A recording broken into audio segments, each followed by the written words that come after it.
에베소 교회를 위하여서, 그 교회의 성도들을 위하여서 중보하며 기도하였던 사도 바울이 이제 그들에게 권면하고 있습니다. 오늘 1절부터 3절의 말씀 속에서 에베소 교회를 향한 사도 바울의 권면을 봅니다. 그 첫 번째는 부르심을 받은 일에 합당하게 행하라는 것이었습니다.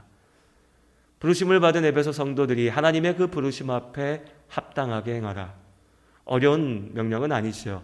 다만 그럼 합당하게 행하는 것이 무엇일까에 대해서 고민하게 됩니다. 그런데 사도 바울은 친절하게 바로 이어서 부르심에 합당하게 행하는 것이 무엇인지에 대해서도 말하고 있습니다. 겸손과 온유, 오래 참음으로 사랑 가운데 서로 용납하고 평안하는 것이었죠.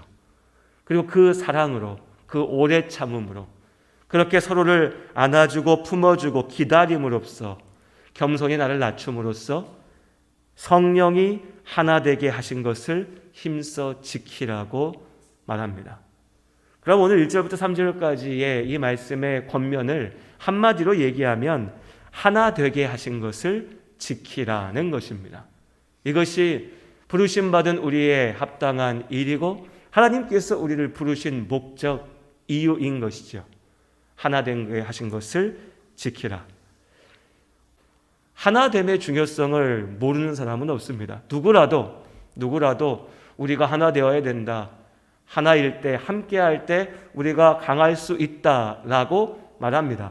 문제는 정작 그렇게 잘 알고 말하는 우리가, 사람들이 정말로 하나 되어야 할 때는 하나 되지 못한다는 겁니다. 특히 세상에서 그렇습니다. 입으로는 아무리 말해도 정작 힘을 함께 모아야 될 때가 되면 각자 저마다의 생각으로, 저마다의 계산과 저마다의 유익을 쫓아서 흩어져 버립니다. 특히 오늘날 세상의 풍조는 더욱 그렇죠. 우리라고 하는 말이 더 이상 중요하지 않고 내가 중요한 세상이니 내가 사는 것이 중요하고 내가 즐기는 것, 내가 갖는 것이 최고인 겁니다. 하지만 하나님께서는 오늘 우리에게 세상의 풍조를 쫓아 나아가는 것이 아니라 하나님의 말씀 가운데 하나 되라고 말씀하십니다. 이것이 부르심의 목적이고 우리에게 맡겨진 소명이라고 말씀하고 계시는 겁니다. 이스라엘이 광야에서 40년의 시간을 보내고 이제 하나님의 백성으로서 준비되었습니다. 이스라엘이 온전히 준비되었음을 보여주는 몇 가지의 사건이, 상징적으로 보여주는 사건들이 여호수아서의 말씀 가운데 기록되어져 있습니다. 그 중에 중요한 한 가지 사건이 뭐냐면 이미 요단강 동편의 땅을 갖기로 약속받은 르우벤과 갓과 므낫세 반 지파가 이제 요단강을 건너서 가나안 땅에, 그 땅을 차지하고 있는 가나안 족속들과 전쟁을 하기 위해서 나아가는 나머지 이스라엘의 지파들과 함께 했다는 겁니다. 내 땅은 이미 나에게 있습니다.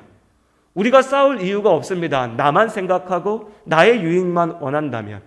하지만 믿음으로 광야에서 훈련받은 준비된 하나님의 백성들은 나만 생각한 것이 아니라 우리가 하나님 안에 하나임을 기억하며 함께 요단강을 건너서 전쟁의 자리로 하나님께서 주신 그 땅을 얻기 위하여서 함께 나아갔죠. 이 사건이, 여호수아의 이 장면이 이스라엘이 광야에서 어떻게 준비되어졌는지를 보여주는 중요한 상징이 됩니다. 반대도 마찬가지입니다. 이제 가나안을 얻고 난 이후에 하나님의 말씀 앞에 온전히 순종하지 못하고 죄악 가운데 무너지고 실패하게 된 이스라엘의 그 실패를 상징적으로 보여주는 중요한 사건 중 하나는 사사기의 말씀 가운데 등장하는 이스라엘의 내분입니다. 주변에 여러 민족들이 공격해 와서 괴로웠고 힘들었지만 더더군다나 이스라엘 백성들은 12지파가 서로 갈기갈기 찢겨져서 서로의 유익을 위해서, 서로 더 갖기 위해서, 혹은 하나님께서 한 백성으로 부르신 나의 민족이 아파하든지 괴로워하든지 상관없이 나만 어렵지 않으면 그들의 고통에 눈 감으면서 그렇게 나누어지고 찢겨지게 됩니다. 사사기에 등장하는 사건들이지요. 이것이 이스라엘의 실패를 상징적으로 보여주는 것입니다. 그럼 왜 이스라엘은 어느 때는 하나 될 수 있었고 어느 때는 하나 되지 못하고 실패하였을까요? 가만히 생각해 보면요, 이유가 분명합니다. 우리가 왜 하나 되어야 하는지 그 이유를, 그 목적을 알 때 이스라엘은 하나일 수 있었습니다. 그러나 우리가 왜 하나 되어야 하는지를 알지 못할 때, 잊었을 때, 그래서 내 눈에 지금 보기 좋은 것, 내가 갖고 싶은 것, 내 유익과 나의 계산이 먼저 보일 때에 하나 되지 못하였죠. 그래서 우리가 하나 되기 위해서 먼저 기억해야 될 것은 왜 우리가 하나 되어야 하는가라고 하는 그 이유입니다. 그리고 오늘 에베소서 4장 4절부터 6절까지의 말씀에 그 이유를 분명하게 이야기하고 있습니다. 4절부터 6절까지 말씀에 하나라고 하는 표현이 계속해서 반복해서 등장합니다. 하나, 하나, 하나. 우리가 하나 되어야 됩니다. 그런데 왜요? 우리가 나의 주라고 고백하는, 나의 아버지라고 고백하는, 나를 살리시고 나를 구원하신 하나님께서 한 분이시기 때문입니다. 나의 하나님과 당신의 하나님이, 또 저 사람의 하나님이 다르다면 우리가 하나 될 이유가 없을 겁니다. 하나 될 수도 없겠죠. 그러나 예수 그리스도를 믿음으로 십자가의 복음으로 구원을 얻은 우리에게 아버지 되시는 하나님은 오직 한 분이십니다.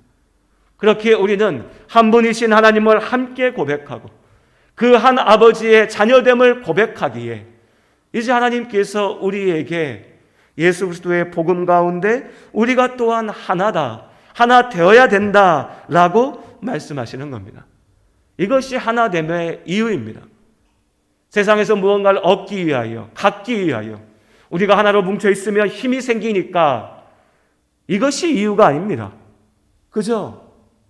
나의 모든 것 되시는 하나님께서 우리로 하나 되게 하셨으니, 우리가 하나 되어야 된다라고 우리를 부르셨으니 그 부르심으로, 그 소명으로 하나님의 곁에 우리가 함께 있는 것입니다. 부르심받은 믿음의 공동체는 그렇게 머리 되시는 예수 그리스도 가운데서 하나인 것입니다. 물론 하나 되었다라고 해서, 한 몸이라고 해서 우리 모두가 다 똑같다는 것은 아니죠. 이어지는 말씀에서 우리에게 분명하게 말씀하십니다. 우리 각자에게 하나님께서 믿음의 분량에 따라서 또한 하나님의 영원하신 계획 가운데 우리가 다 할 수 없습니다. 우리가 다 판단할 수도 없죠. 우리가 그 기준을 재고 따지고 불평하며 원망하며 혹은 자랑할 것도 없습니다. 그저 그리스도의 선물의 분량대로 하나님께서 우리에게 은혜를 주셨습니다. 은사라고도 부르죠. 우리 각자에게 저마다의 상황을, 저마다의 조건을, 역량을, 여러 가지의 모습들을, 말 그대로의 은사를 우리에게 주셨습니다. 은혜입니다. 은혜. 대가가 아닙니다. 내가 잘나서 내 능력으로 쟁취한 것도 아니고 내가 무언가 수고했기 때문에 얻게 된 것도 아닙니다. 그저 하나님께서 나를 사랑하시기에 나에게 주신 은혜의 선물인 것이죠. 그렇게 우리 각자를 하나님께서 은사의 자리로 부르셨고 소명의 자리로 부르셨습니다. 그리고 그 소명을 우리가 앞서 나눴던 것처럼 사도 바울은 사랑 안에서, 성령 안에 하나님께서 하나 되게 하신 것을 힘써 지키는 것이라고 이야기합니다. 우리에게 다양한 은사를 주신 것도, 그렇게 서로 다른 우리를 교회라는 이름으로 함께 부르신 것도, 성령 안에 예수 그리스도의 몸된 교회 공동체, 믿음의 공동체를 하나로 지켜가기 위함임을 잊지 않는 우리가 될 수 있기를 원합니다. 하나님의 부르심에는, 하나님의 소명에는 분명한 목적이 있습니다. 이어지는 12절과 13절의 말씀에 우리는 그 목적을 봅니다. 하나님께서 우리에게 다양한 은사를 주시고 우리를 부르시는 첫 번째의 목적은 그리스도의 몸을 함께 세우는 것입니다. 이것을 위하여 우리에게 은사를 주셨습니다. 우리 각자의 모습을 가지고 섬기며 봉사하며 주의 몸된 교회를 지키는 것, 맡기신 이 소명을 온전하게 지켜가는 우리 모두가 될 수 있기를 하나님 안에 소원합니다. 그리고 두 번째의 목적은요, 우리가 하나님의 아들을 믿는 것과 아는 일에 하나가 되어서 온전한 사람을 이루는 것, 그리하여 그리스도의 장성한 분량이 충만한 데까지 이르는 것. 교회 공동체가 온전케 된다는 것은 또한 내가 하나님 앞에 온전하게 세워지는 겁니다. 여러분, 이것은 분리되는 게 아닙니다. 나는 믿음 안에서 장성하고, 나는 믿음의 사람이고, 나는 은혜가 넘치고, 나는 하나님의 사람인데, 교회는 나는 모르겠어.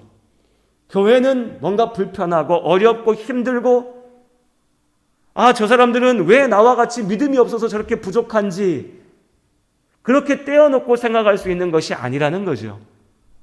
하나님께서 나로 하여금 그 교회를 온전케 하기 위하여 부르셨고, 교회를 온전케 하기 위하여 내가 주신 은사와 소명을 붙잡고 나아갈 때에 사랑으로 함께 나아가기 위하여 겸손하게, 온유하게, 때로 나를 죽이며 참으며 견디며 나에게 맡기신 십자가를 지고 나아갈 때 그 안에서, 그 소명의 자리에서 또한 내가 온전케 되는 것이고, 내가 하나님 안에서 자라나는 것이죠.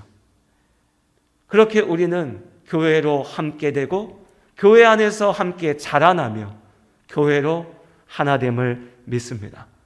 이것이 십자가의 은혜로 구원받은 우리에게 하나님께서 바울의 입을 통하여 주시는 권면, 우리의 소명, 우리 삶의 목적입니다. 그러니 여러분, 우리가 그리스도 안에서 함께 사랑할 수 있기를 원합니다. 예수 그리스도 이름으로 구원받았다 하는 우리가 세상과 같이 저마다의 생각과 저마다의 주장과 계산과 유익을 쫓아서 갈기갈기 찢겨 있는 것이 아니라 예수 그리스도의 십자가의 복음 안에서, 하나님의 부르심 안에서 온전히 하나로 세워져 주님 다시 오시는 그날 너희가 내가 맡긴 소명을 잘 이루었구나 칭찬받는 우리 모두일 수 있기를 원합니다. 그렇게 하나로 함께 자라나는 것, 그것이 교회입니다. 오직 주의 사랑에 매여 내 영 기뻐 노래합니다. 이 소망의 언덕 기쁨의 땅에서 주께 사랑 드립니다.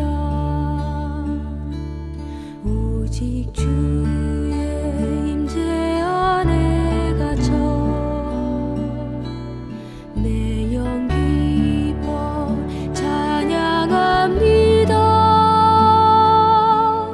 이 소명의 언덕 거룩한 땅에서 주께 경배드립니다. 주께서 주신 모든 은혜 나는 말할 수 없네.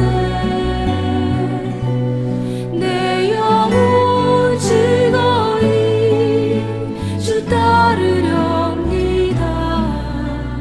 주께 내 삶 드립니다.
위하여서 주께 경배드립니다.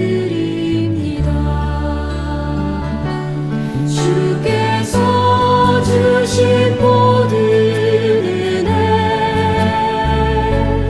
나는 말할 수 없네. 내 영혼 즐거이 주 따르려